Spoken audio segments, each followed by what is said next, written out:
steak.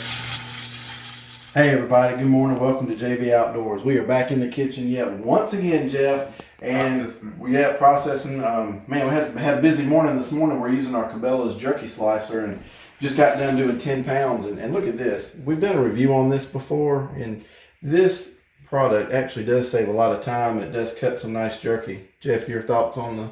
I like it. It's very quick. Once you get the meat, cleaned up and to the right thickness, you can just drop it in there and it'll slice it right up. Yeah, it's gorgeous. Same thickness for every piece. Pretty nice. Now, one thing I think is kind of neat about this attachment, Jeff, is it's got options, and we're all about options. That's right. So now that we've finished slicing our 10 pounds of jerky, we're getting ready to try a new product. This is the Cabela's Tenderizer Cuber replacement blades. Well, we're not replacing, we're actually going to pull out the jerky slicer blades. We're going to add these Tenderizer Cubers blades in this attachment, and we're going to see if we can come up with some cube steak. I'm wearing gloves because there's a lot of sharp pieces, so just be very careful when you're handling all this stuff. Yeah, pro tip, we went and bought some cut puncture-proof gloves from the big box store. But it does come with one glove in there in the package. So. Yeah, I'm a little bit clumsy for that. I'd like to have two. We're going to get this thing hooked up.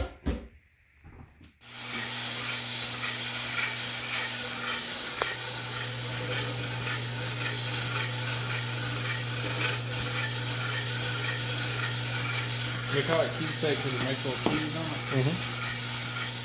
Pretty thin, whatever size you want it. And then you're going to run it through the cuber a few different times, different angles, puts different cuts into it. So here we go. There we go. I'm going to turn it about 90 degrees.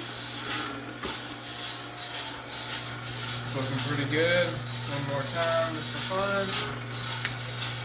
And there you go. Cube steak, ready to go. That'll eat real good. Alright, Jay. Well, we've used this cuber now a couple of times. We've been lucky enough to run a few deer through it. What do you think? Absolutely. Well, I'm kind of new to cube steak, and that's kind of new for me. We didn't grow up with cube steak. We're more ground people. I was excited to try it. I was excited to prepare the meat to put in it, and I was very pleased with what we had. It's definitely another toy in the toy box for JP Outdoors Kitchen.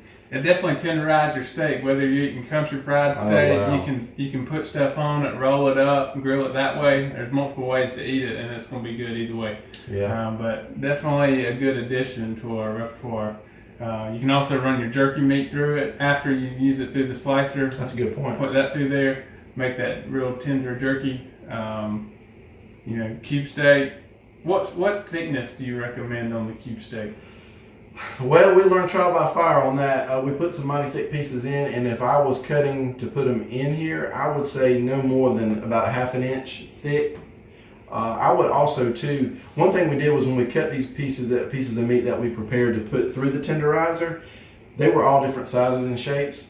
I'm kind of bougie, Jeff. I like my steak to look perfect on the plate. And of course, we've come a long way with this, and we like to put a lot of pride in our work. I would take those pieces of steak that we're preparing to put through here, that top round, that bottom round, and I would square those pieces of meat up symmetrically before we dropped it through the tenderizer. So when it comes out, it's more of a square. Nothing was wrong with it, but just all about the presentation. All about the presentation on the plate. And when you run the meat through the tenderizer, it is going to make it a little bit bigger. It's going to kind of stretch it out in a sense. If you start with a piece that's oblong, it's just going to make it even worse. So start off with a piece of meat that's maybe 3 or 4 inches square and run it through there a couple times. So just try to shape that piece of meat up before you stick it through. That's just taking it to the next level. There won't be anything with your meat wrong at all if you don't, but I like presentation on the plate. That's right. Well, we both said the same thing after we tried the cube steak. And what was that? We're going to have to knock down 1 deer a year just to cube it out. It's fantastic. That's right. We added this to our repertoire here kind of towards the end of the year. And we both said we need to kill 1 more deer just to run it through the cuber. It was that good. Yeah, we actually did something special this year, Jeff, because we have the walk-in cooler. We were able to hang a deer. It hung for 14 days, dry aged.